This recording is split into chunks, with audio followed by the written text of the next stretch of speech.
Pokoknya buat masyarakat Jawa Barat mah vaksin wajib. Wajib. Dan kalau nggak vaksin nggak bisa masuk mall. Nah itu Pak gitu. Tapi kadang gini ada anekdot ya Pak ya. Yeah. Ada anekdot yang bilang buat suami-suami nih ya. Yeah. Udah istri-istrinya jangan divaksin. Yeah. Biar istrinya nggak ke Jangan mall. Nggak ke mall, online dia. Oh iya sih benar juga ya. Lagi tidur di foto kartu kredit. Iya, ya kan? juga. Kita bangun itu barang-barang udah penuh di rumah. Tagihan ya kan? muncul, Tagihan. ya. Jadi vaksin aja. Vaksin aja lah ya.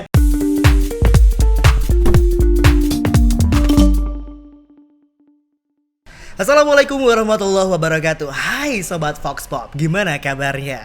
Kembali lagi di Vox Pop Podcast Humas DPRD juaranya. Masih barengan Kakang Ray nih di hari ini. Seperti biasa kita bakal ngobrol-ngobrol seru dengan anggota DPRD Provinsi Jawa Barat. Nah yang spesialnya hari ini anggota DPRD-nya ini ternyata bukan baru menjabat 1 tahun ataupun 1 periode, tapi udah 3 periode loh. Wah hebat ya.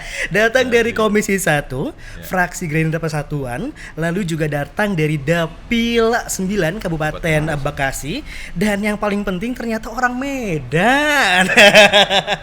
Udah ketebak dong ya. Langsung aja Bapak Haji Sahrir SEM IPO. Assalamualaikum Pak. Waalaikumsalam warahmatullahi wabarakatuh. Gimana sehat Pak? Alhamdulillah sehat. Segar pisan kayaknya. Iya.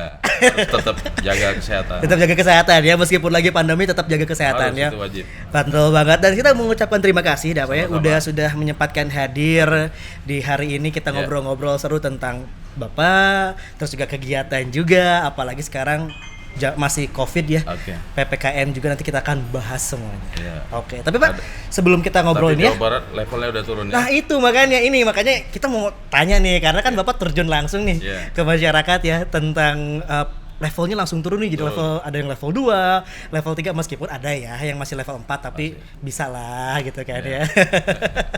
Tapi sebelum itu Pak, kita bakal ngobrol dulu dengan fakta-fakta seru tentang Bapak. Wah, ini signaturnya Vox Pop Pak, fun fact. Nanti siap ya. Tinggal diklarifikasi aja. Boleh. Silakan. Pertama, ini ternyata Bapak suka sama otomotif. Iya, memang dari dulu ya, dari kecil, dari sepeda, terus motor, ya ada dewasa ya mobil gitu ya. Nah, itu pasti tingkatannya udah langsung naik aja. Langsung naik. Kalau dari kecil dulu dari BMX gitu waktu. Oh iya, sepeda BMX ya. Sepeda. Jadi tadi waktu dibilang saya orang Medan, memang lahirnya aja di Medan. Oh, lahirnya di Medan. Kalau orang tua almarhum bapak itu dari Aceh. Kalau ibu dari Sunda. Oh, jadi mix lah ya, Sumatera Jawa lah ya. Jadi kalau di rumah saya panggilannya bukan Sahrir. Apa tuh? Tapi Cecep. Cecep. Jauh, Pak. Jadi memang ada nama Sundanya. Oh, jadi Cecep Sahrir gitu ya. Enggak juga kan ya? Panggilan aja lah. Nah, kalau Sahrir itu di tempat yang resmi, sekolah, pendidikan dan lain-lain. Nah, kalau yang Cecep itu kesehari-harian. Nama sayang mungkin termasuk teman-teman dulu. Oh, masih tapi ada yang Cecep juga, meskipun di Medan juga gitu ya. Oke, jadi nama kesayangan lah ya. Kalau istri panggilnya Cecep juga, Pak? Enggak ya. Sayang mungkin, abang-abang ya. Nah, tadi penyuka otomotif ya. Dari BMX, itu zaman-zaman kapan tuh? Dari SMP ya, tahun 80-an. Saya bisa ngelompatin orang. Oh iya, bisa Pak. Oh yang ini ya, yang trik-trik itu gitu ya. Oke. Terus masuk ke motor mungkin ya. Motor cross, ikut road race sama motor cross gitu. Oke, tapi kalau misalkan ngomongin motor, yang pertama kali punya motor apa Pak? Oh dulu ya. Dulu itu sepeda motor bebek dulu. Oh bebek, ada Yamaha Poswan. Terus RX King ya, motor-motor jadul yang benar punya tenaganya kuat ya. Dulu. Terus ada Kawasaki, ya ada Yamaha NMAX, ada Honda HDV ya gitu-gitu. Pokoknya motor-motor yang sekarang yang gede-gede juga ya. Kalau sekarang mobil nih, hobinya mobil yang SUV kah, atau mobil yang sedan kayak yang ceper-ceper kah, atau mobil yang kayak gimana Pak? Ya kalau itu kan untuk kebutuhan ya, tinggal menyesuaikan aja. Ada, sedan ada gitu. Pokoknya mah yang berhubungan dengan otomotif dilibas aja lah ya. Nanti nggak ada kepikiran beli pesawat jet Pak? Waduh. Otomotif juga mungkin ya. Cuman levelnya beda lagi, itu bukan di darat ya. Bukan di kita itu. Nah langsung lagi Pak. Fakta selanjutnya, Bapak tuh sekolah olahraga, dan olahraganya ini seru juga sih. Golf, nembak, sama sepeda. Dari 3 ini, mana yang paling suka? lebih ke sepeda ya. Lebih sepeda. Sepeda karena basic dari dulu memang itu ya. Jadi kita lebih ke sepeda. BMX itu loh ya. Nah, terus kalau nembak ya sekali-sekali. Terus kalau memang ada undangan dari teman-teman di angkatan TNI ya kita hadir acara-acara event-event besar mereka kita ikut. Oke, yang penting tiga-tiganya suka aja. Tapi yang paling sering sepeda mungkin ya. Sepeda. Dan kalau misalkan sepeda biasanya kemana Pak? Ya rutenya tergantung nanti dengan teman-teman gitu ya, sepakat misalnya kota Bandung atau nanti bisa keluar kotanya kemana. Paling jauh gitu. kemana Pak? Masih di Bandung aja. Masih di Bandung aja ya. Karena mungkin ya sibuk juga sebagai anggota DPRD ya. Jadi untuk ini aja sama-sama teman lah gitu aja paling. Sama juga menjaga kesehatan aja yang paling penting itu lah ya. Betul. Dan ini adalah fun fact yang terakhir Pak, fakta terakhir. Ternyata Bapak hobi wisata kuliner. Dan katanya yang paling suka tuh nasi Padang, tapi tambah telur dadar. Iya. Wah, itu bocoran dari mana itu ya? Mas DPR nih juaranya Pak. Oh, berarti ada yang lama itu. Oh ya itu makanya.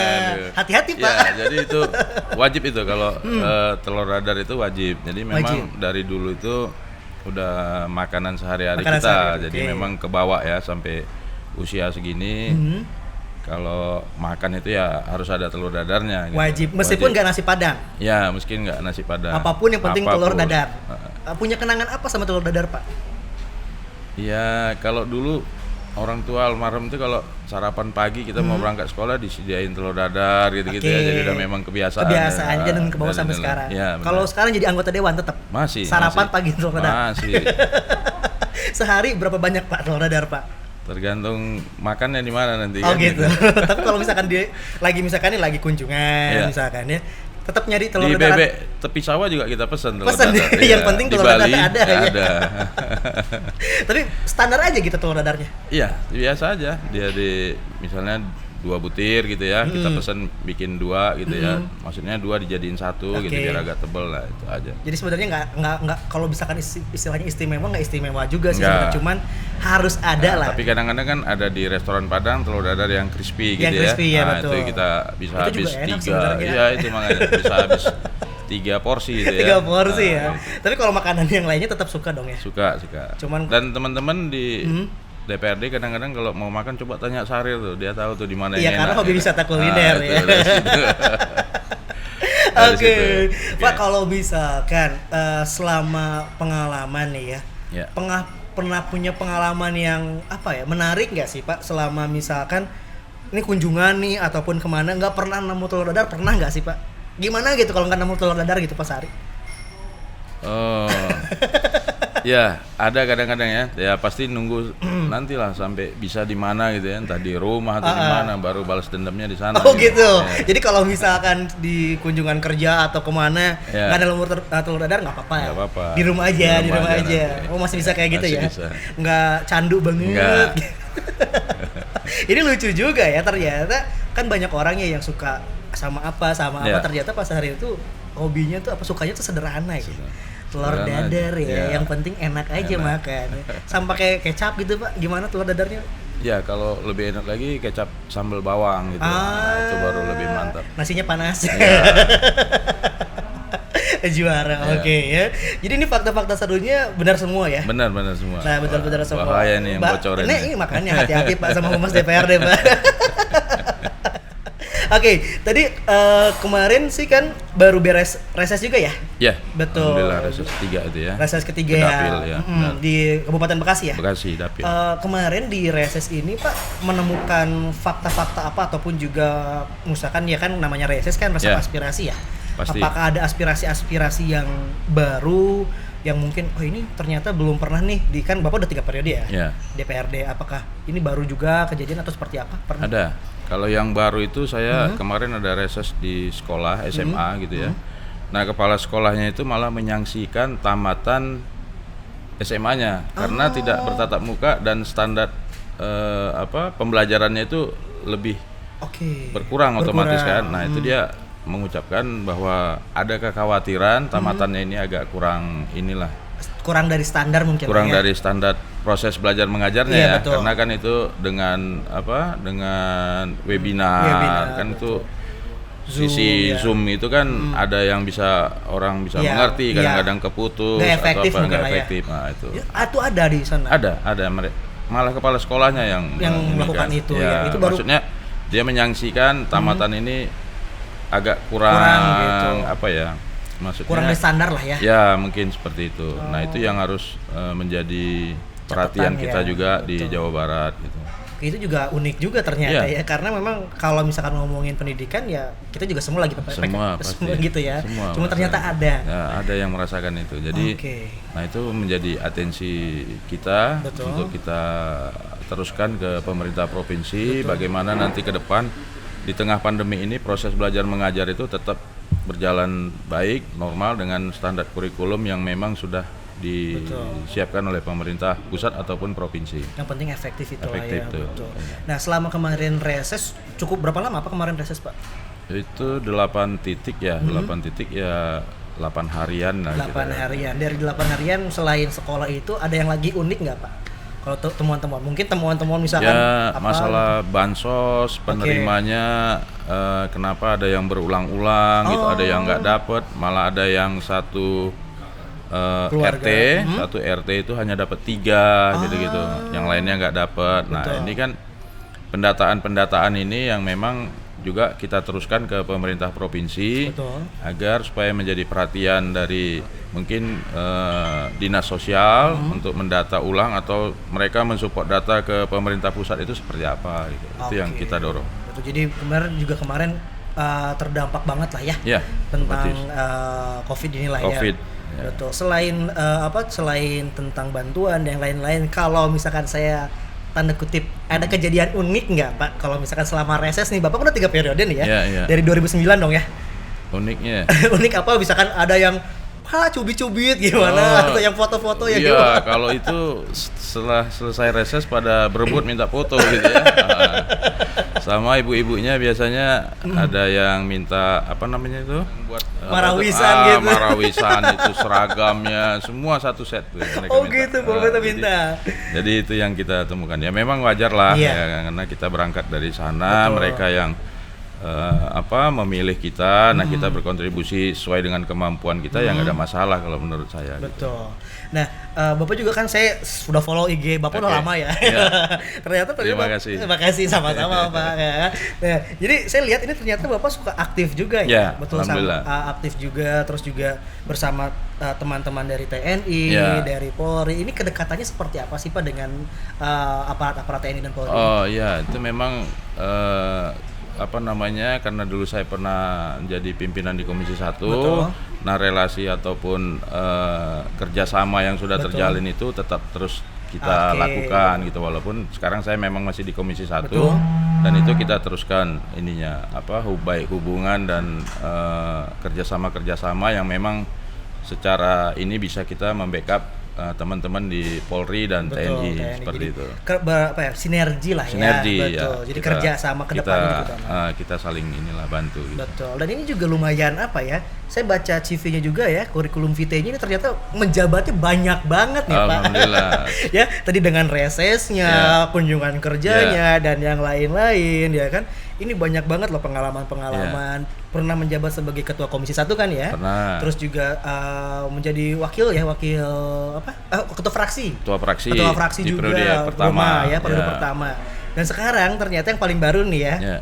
Sebagai ketua Tekbol. Iya. Jadi alhamdulillah dipercaya teman-teman pusat, saya sebagai pengurus Tekbol Jawa Barat. Betul. Dan ini memang olahraga baru. Nah itu Pak, pertanyaan Tekbol itu apa Pak? Tekbol ini asalnya dari Hungaria ya. Jadi ini mungkin awalnya itu sekelompok keluarga atau pihak di sana lah ya melakukan penemuan ini, terus lama-lama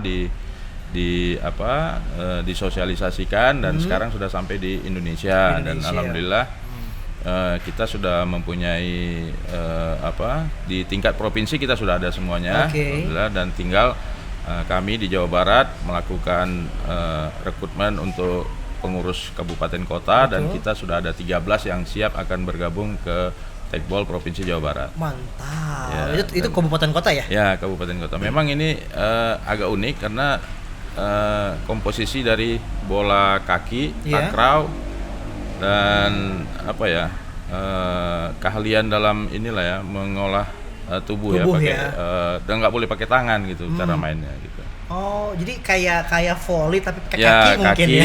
Kaki sama nahan sini dada. Boleh. Jadi kalau udah bola udah 2 kali di kita tuh udah harus keluar ke sebelahnya gitu. Oke. Soalnya gini, kalau misalkan pas saya baca tekbol, mungkin gambaran orang awam ya, kayaknya takraw deh gitu kan ya. Tapi bolanya kayak bola voli gitu. Kayak bola voli gitu. Dan itu ada mejanya seperti bola pingpong tapi dia agak melengkung ke bawah. Jadi kayak tenis meja gitu. Ya, kayak tenis meja gitu. Saya kira kayak volley gitu kan. Susah juga ya. Tapi boleh nanti saya undang nanti ya. Boleh ya, Pak ya. Asik. Oke ya. Dan saya juga pengurus di Pemuda Tani Jawa Barat. Pemuda Tani juga kan. Pemuda Tani dalam wilayah Jawa Barat. Betul.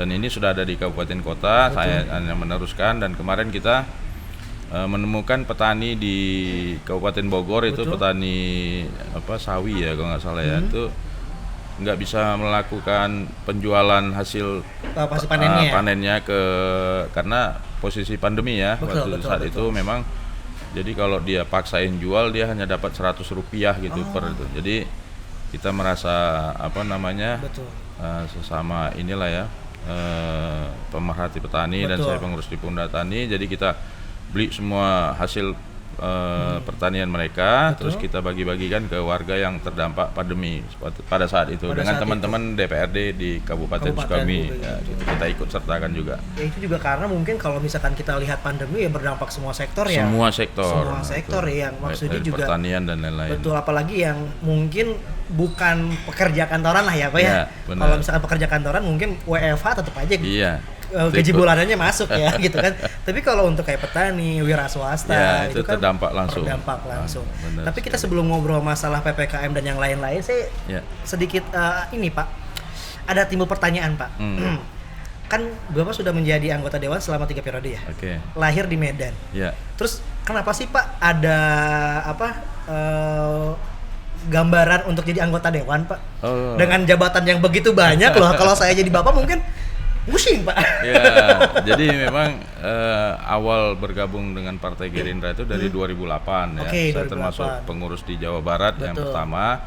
Dan untuk pada saat itu saya mengisi pencalonan di DPRD Provinsi Jawa Barat. Betul. Dapil Kota Bekasi sama Kabupaten Bekasi di periode pertama. Nah, alhamdulillah terpilih gitu ya. Mungkin rezekinya ya. Ya, mungkin dah langkah dan rezekinya karena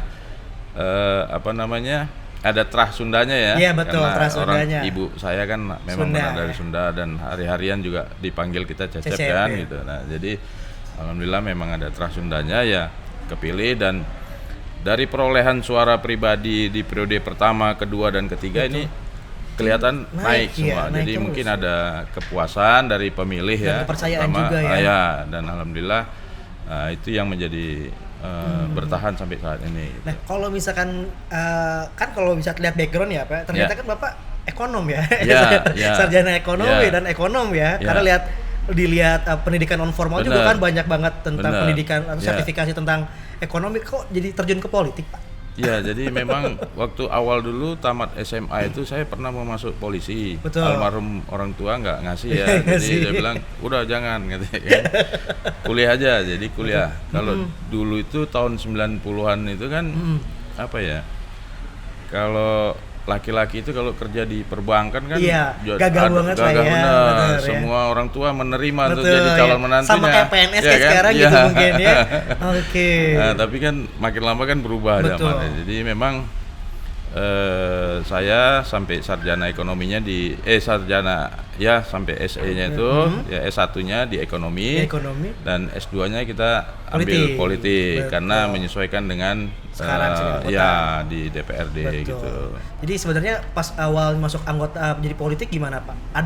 Saya harus terjun ke masyarakatnya atau seperti apa? Oh iya, jadi karena kita dipilih oleh masyarakat, otomatis kan mereka punya harapan. Orang per orang ya, punya harapan dia mau begini-begini. Tapi kan itu semua kalau kita iniin kan nggak mungkin kita satu-satu. Jadi kita harus memenuhinya dan kita ikut dalam membentuk regulasi ataupun regulasi. Sesuatu produk untuk pembangunan di dapil yang saya terpilih dari situ ya. Jadi itulah regulasi-regulasi pembangunan itulah yang menjadi inisiatif saya untuk pemilih di Kabupaten Bekasi. Dan terus sampai 3 periode gitu. Karena mungkin ada rasa belum puas untuk memuaskan masyarakat mungkin ya. Jadi kayak harusnya memperbaiki lagi pasti, kayak karena gitu kan dari tingkatan masyarakatnya juga kan berbeda-beda, keinginan dan harapannya beda-beda. Jadi itu yang kita penuhi secara berkala dalam setiap tahunnya supaya ini bisa meratakan kepuasan bagi pemilih kita di dapil. Oke, mantap ya. Soalnya nggak gini loh, kalau misalkan lihat CV-nya Pak Sahrir, hebat juga ini ya saya bilang dengan pengalaman banyak, terus juga saya juga Dewan Pembina Literasi Jawa Barat. Nah, kan itu juga. Karena saya mau baca satu-satu Pak, banyak gitu. banget Pak. Udah ada semua datanya. Udah ada semua. Oke. Berarti saya tinggal nunggu aja ya. Nah, tadi disebut juga. Tadi kan pemuda tani, tekbal, literasi. Sebenarnya motifnya ya, mungkin bisa dikatakan motif mungkin. Motivasi Bapak untuk menjabat sebagai ketua-ketua itu teh sebenarnya gimana Pak gitu? Apakah kan kalau saya orang awam ya, capek Pak. Iya, benar. Jadi motivasi itu sebenarnya ya namanya kita diminta, mereka datang. Bang, boleh bantu kita di sini. Gini kita sama-sama berjuang. Ya udah, ayo saya bilang gitu kan. Nah, teman-teman di literasi juga awalnya sebelum ada saya itu mereka agak belum mungkin nggak berapa kedengaran lah ininya ya, pergerakan dan lain-lain. Nah, begitu saya masuk, kita sama-sama jalan gitu ya dengan teman-teman literasi, dan yang bergabung juga ada dari Depak sini, Provinsi Jawa Barat itu juga udah bergabung dengan kita, istri-istri Depak se-Jawa Barat itu udah gabung dengan literasi, dan alhamdulillah itu juga kita terus melakukan program-program yang membantu ibu ataupun orang tua murid yang di tengah pandemi ini kita banyak membantu dari segi literasinya. Berarti sebenarnya kalau dari sekian banyak jabatan dan tanggung jawab yang Bapak ambil itu sebenarnya kepercayaan orang ya? Iya, lebih banyak seperti itu. Jadi, dan satu lagi ada di IPHI Jabar. Iya, makanya. Jadi kepercayaan juga. Itu bisa dijelasin tentang gimana Pak tuh? Di mana? IPHI juga Ikatan Persaudaraan Haji Indonesia, ya, alhamdulillah saya sebagai Dewan Pembina juga di sana. Ya, itu teman-teman menunjuk langsung, ya kita support, dan ini ada proses pemilihan yang baru kalau nggak salah. Nanti kita lihat saya sebagai apa, kita belum tahu. Tapi harapan mereka saya terus ikut membantu IPHI Jawa Barat. Nah, kita ya alhamdulillah kita punya ide-ide yang bisa diterima untuk Ikatan Persaudaraan Haji Indonesia. Betul. Dan ini juga banyak banget sih. Dari pertanyaannya, capek nggak Pak sih? Ya kan nggak setiap hari itu kerjaannya, enggak lah. Tapi kan tanggung jawabnya gede loh Pak. Iya, jadi paling ya kita mensupport, ya kan, mendukung, hanya itu aja. Dan mereka minta masukan-masukan yang mungkin menganggap saya lebih tua kali ya. Abang jadi ya. Jadi mereka berharap kita bisa memberi motivasi untuk posisi-posisi tadi di Jawa Barat ini. Dan tadi sekian banyak tanggung jawab, tidak lepas dari pandemi ya Pak ya? Iya. Betul. Dan saya juga lihat di Instagram Bapak juga sering terjun ke masyarakat Pak. Ya, alhamdulillah. Tentang jadi satgas dan yang lain-lain, bahkan membagikan APD dan yang lain-lain. Nah, sekarang alhamdulillah Jawa Barat turun nih. Turun. Keberhasilannya sangat cukup lumayan efektif. Nah, saya mau tanya dulu sebenarnya kepada Bapak yang terjun langsung. Sebenarnya perkembangan di masyarakat dengan PPKM itu seperti apa sih Pak? Yang Bapak langsung lihat gitu. Iya, di tengah PPKM ini memang dari sisi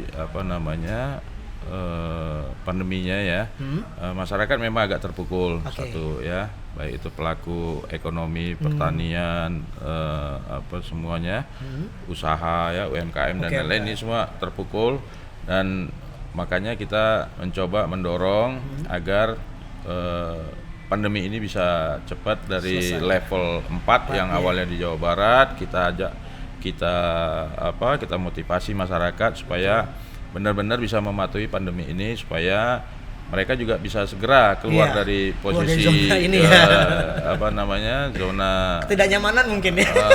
Level 4 ya. Level 4. Itu agak pedas kalau keripik itu agak pedas ya. Lada kata lada ya. Nah, jadi sekarang alhamdulillah kerja semua, baik pemerintah provinsi, teman-teman di DPRD ikut memonitoring nih semua ya kan, teman-teman di kesehatan ya, dokter dan perawat dan lain-lain ini kita sama-sama bisa melewati level 4 itu jadi ini usaha semua masyarakat di Jawa Barat tentunya. Cukup lumayan lama juga sih Pak ya PPKM ya. Iya, memang mungkin itulah tadi ada masyarakat yang memang belum bisa mematuhi awalnya mungkin ya. Nah, sekarang mereka udah punya kesadaran dengan berkepanjangannya PPKM ini otomatis juga mengganggu perekonomian kita semuanya seperti itu. Jadi sedikit rada terbebani juga mungkin masyarakat. Ya, pasti. Sampai ada restoran mau mengibarkan bendera putih kita lihat kan. Nah, itu kan berarti memang benar-benar dari sisi ekonomi mereka terganggu. Juga ada pengurangan tenaga kerja seperti itu. Nah, itu yang kita antisipasi supaya jangan terjadi di Jawa Barat. Betul. Itu kan di daerah-daerah itu udah banyak ya ibarat putih gitu kan. Sedikit mungkin sedikit gimana, cuman tapi memang kita juga tidak bisa menyalahkan ya Pak ya. Cuman ya makanya mungkin kita sinergi lah ya dari atas dan bawah. Benar sekali. Nah, ini yang jadi perhatian Bapak terjun langsung Pak, jadi satgas langsung gitu Pak. Nah, itu ditunjuk Satgas DPR RI. Nah, DPR RI kan bentuk Satgas ya, teman-teman DPR RI membentuk kabupaten, provinsi dan kabupaten kota. Nah, kita ditugaskan di Jawa Barat nih. Dan saya memang secara langsung kemarin menurunkan beberapa alat pelindung, masker. Itu ada ke Rumah Sakit Al Ihsan, Rumah Sakit Hasan Sadikin, terus BPSDM, terus ada di lab Ketsda ya. Itu ya, memang mereka secara langsung yang bersinggungan dengan pasien-pasien COVID. Nah, itu yang kita atensi kemarin dan alhamdulillah mereka menyambut baik dengan bantuan-bantuan yang saya dapatkan itu. Dan ternyata Bapak sebagai wakil ketua Satgasnya ya? Iya, saya wakil ketua Satgasnya. Nambah lagi Pak tanggung jawabnya. Iya, itu. Benar. Tapi dari kemarin kan pas Bapak sebagai wakil ketua Satgas terus juga terjun ke masyarakat. Itu beberapa titik sih Pak yang Bapak telah kunjungi. Jadi kan dari tadi kalau misalkan tadi kan pemberian bantuan ya. Apakah kalau pernah nggak sih Pak keterjun ke masyarakat langsung terus menemukan ya mungkin bisa dikatakan menyentuh gitu, bagaimana sih lihat keluarga atau seperti apa gitu? Ada itu lebih banyak di dapil ya, ada beberapa dapil itu yang kita lakukan itu dan di tempat-tempat lain juga saya temukan itu.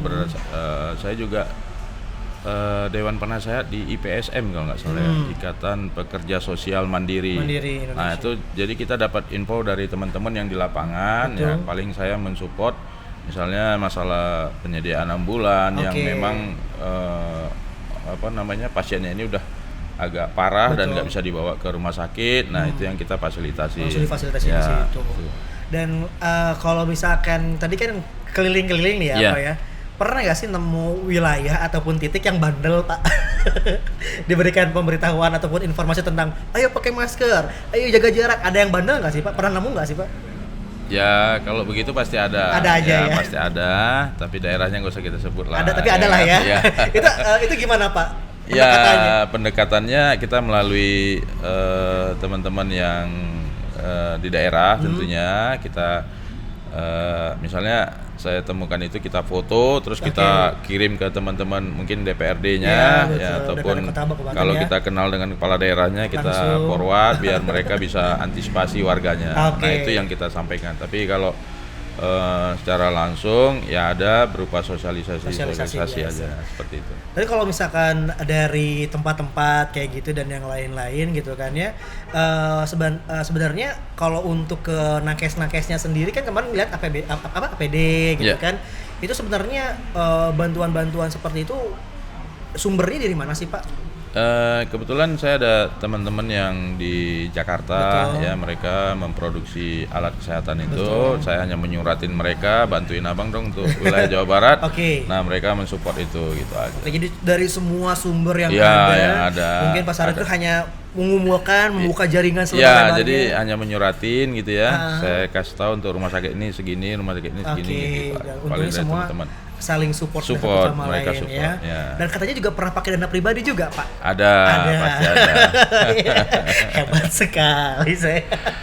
Dengan berbagai macam tanggung jawab tapi masih mau gitu Pak untuk mengeluarkan dana pribadi. Yang 2,5% itu aja kita keluarin kan. Haknya ya, tanggung jawab juga ya. Hebat gitu. Jempolan nih. Alhamdulillah ya, makanya semakin dipercaya terus mungkin dia sama orang tentang jabatan-jabatan semuanya. Alhamdulillah ya Pak ya. Nah, kita kan melihat kalau misalkan Jawa Barat dengan tentunya kan kerjasama sinergitas antara DPRD, Provinsi Jawa Barat sendiri, tentu juga kabupaten kota, dan alhamdulillah Jawa Barat turun nih. Levelnya dari 4 sekarang ada beberapa sih memang yang 19 kabupaten kan masih di level 3 ya. Tapi ada yang sudah masuk level 2 juga kan, kayak Garut, terus juga Tasik ya, Tasik, Kuningan dan yang lain-lain itu sudah level 2. Nah, sebenarnya yang paling menentukan menurut Bapak itu apa sih? Apakah kedisiplinan masyarakat atau seperti apa? Ya, pasti tingkat dari kedisiplinan masyarakat, baik itu melakukan kegiatan sosialnya hari ke harinya di daerahnya itu seperti apa. Nah, itu yang memang harus di monitor ataupun dijaga oleh pemerintah daerahnya supaya ini jangan menimbulkan kasus-kasus baru. Kasus-kasus baru ataupun peningkatan gitu ya. Kerumunan. Bukan kerumunan. Untuk pemaparan terpapar baru lah itu. Suspek jadi baru ya. Itu yang kita harap supaya bisa dibatasi oleh pemerintah daerahnya. Jadi itu hanya sebatas untuk ayo gini pengarahan aja gitu ya. Jadi itu yang kita harapkan pemerintah daerahnya, karena yang terbebani juga pemerintah daerahnya sendiri. Pasti, kan itu baik itu bupati ataupun wali kota. Betul. Jadi mereka juga harus bekerja keras gitu ya, dan mungkin dari kita ada program dari Pol PP Provinsi Jawa Barat yang memang sudah bekerja sama dengan kabupaten kota melakukan sosialisasi seperti itu. Oke, nah Pak, dengan berbagai macam kerjaan nih Pak ya, kan Bapak juga punya anak, punya istri di rumah gitu kan. Apakah keberatan gitu Pak dengan kesibukan Bapak banyak ini, gimana Pak? Pernah ngeluh nggak sih Pak anak-anak Pak? Pasti, kadang-kadang kan waktu kumpul atau waktu liburnya tersita ya. Betul. Nah, jadi kadang-kadang kalau mereka lagi ada acara, saya belum balik ya, nanti nyusul ke tempat acara seperti itu. Gitu. Jadi harus ada pemenuhan juga lah. Ya kan? Tapi nggak pernah sampai marah gitu anak? Enggak lah ya. Jadi memang ya udah 3 periode kan udah paham lah ininya. Tapi kalau untuk periode pertama pernah gitu? Pas periode pertama 2010. Periode pertama ya ada lah, karena kan masih kaget kan gitu kan. Ya. Karena seminggu di daerah gitu ya. Gitu. Jadi pernah aja gitu. Untuk sekarang ngerti ya. Sudah paham semua. Sudah ngerti, dan alhamdulillah juga nih, karena saya lihat ternyata anaknya masih kecil-kecil ya. Masih ada kecil juga besar juga gitu kan. Kalau buat istri sendiri Pak gimana? Nggak pernah ngambek juga gitu? Enggak. Alhamdulillah. Karena memang udah tahu kegiatannya, terus sehari-harinya seperti apa, mereka sudah bisa memaklumi. Nah Kak, kalau misalkan dari sekian banyak kegiatan nih sebagai anggota DPRD ya, yang paling Bapak tunggu apa sih? Reses kah, kunjungan kerja kah, studi banding kah, ataupun paripurna kah? Yang paling ditunggu apa Pak? Yang paling ditunggu? Yaitu adalah kita bisa memuaskan masyarakat. Pemilih kita. Betul. Ataupun yang dari dapil atau secara umum seluruh masyarakat Jawa Barat. Nah, jadi mau apapun kegiatannya kan arahnya ke sana itu. Betul. Ya kan. Nah, jadi yang paling saya merasa puas itu ya bisa berbuat sesuatu untuk masyarakat Jawa Barat. Tapi kan kadang ya orang itu tidak puas Pak. Pernah nggak Pak selama menjabat, aduh saya kurang ini sama masyarakat, aduh kurang ini, atau pasti pasti ada. Kadang-kadang kan ada usulan mereka 10 misalnya, mungkin yang terpenuhi hanya 7 atau 8, berapa. betul. Nah, yang 2 itu kan, iya. saya belum dibantu-bantu nih, Bang Haji katanya. Kan gitu, pasti ada. Ada lah ya. Negur secara langsung atau apa pasti ada. Pasti ada aja, cuman Nah, mungkin memang resiko ya. Ya, itu resiko, dan kita melakukan evaluasi dan tahapan-tahapan yang memang di mana masyarakatnya belum terasa kita menyentuh mereka secara langsung. Oke, jadi memang ada mungkinnya rasa ada. Aduh, gitu kan kata orang Sunda mah. Iya. Handeueul gitu kan kata orang Sunda mah ya. Karena semua resiko sosial. Betul. Nah, jadi termasuk kita bisa ininya. Jadi iman, tumpuan mereka ya. Betul. Berpegang teguh sama Pak Tahrir nih misalkan. Jadi mungkin ada yang sakit, ada yang meninggal, ada yang hajatan. Nah, itu semua kita harus bisa apalagi sekarang dan aspirasinya gitu. Jalan rusak, banjir.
Sudah kita sepakatin baik dari pemerintah pusat dan provinsi. Gitu. Jadi tetap sinergi lah ya. Ada sinerginya dari dengan atas mitra. sampai bawah, betul. Ya, Karena terutama dengan mitra komisi. Karena nggak bisa sendiri juga ya. Pasti. Ya. Dan ini sekian banyak kerjaan dan yang lain-lain. Ternyata ada fakta seru juga nih Pak. Ternyata Bapak suka ngedesain baju sendiri. Oh. Jadi soalnya masker sama bajunya sama ini Pak. Saya lihat masker sama bajunya sama ini. Ini desain sendiri Pak. Jadi ini memang ada langganan ya, tempat biasa jahit. Nah, dia keluarin bahan-bahannya. Nah, saya cocok-cocokin. Ini kesini nemu nggak? Nemu Pak. Ya udah. Tapi nggak gambar sendiri nggak? Enggak. Jadi kita dia udah punya ukuran saya, terus dia udah paham apa yang kita mau, seperti itu. Mix and match gitu lah ya. Ini bagus sama ini bagus sama ini gitu kan ya. Oke. Karena kalau saya lihat Bapak di Instagram ini selalu menarik aja tampilannya gitu kan ya. Jadi ya itu juga untuk meningkatkan UMKM kan. Baik tukang jahitnya ya kan, yang punya. Betul. Kalau kita beli di mall kan, iya kan langsung berjalan kan yang untung importirnya kan. Ya, kalau jadi kita jahit aja. Tukang jahitnya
perhatian kita untuk melalui atau mengakhiri masa pandemi COVID-19 di Jawa Barat agar perekonomian dan semuanya bangkit tentunya, dan Jawa Barat bisa lebih juara. Oke, boleh mungkin jangan terakhir Pak untuk ajakan vaksinasi masyarakat Jawa Barat. Oh ya, iya. Masyarakat bisa melihat situs-situs pemerintah Provinsi Jawa Barat yang untuk melakukan vaksinasi, ataupun dari TNI Polri silahkan diikutin, ataupun dari instansi pemerintah pusat BUMN yang melakukan vaksin-vaksin ikutin, dan itu memang sudah difasilitasi oleh negara. Oke, jangan lupa ya, pokoknya buat masyarakat Jawa Barat mah vaksin wajib. Dan kalau nggak vaksin nggak bisa masuk mall. Nah itu Pak gitu. Tapi kadang gini, ada anekdot ya Pak ya, ada anekdot yang bilang buat suami-suami nih ya, udah istri-istri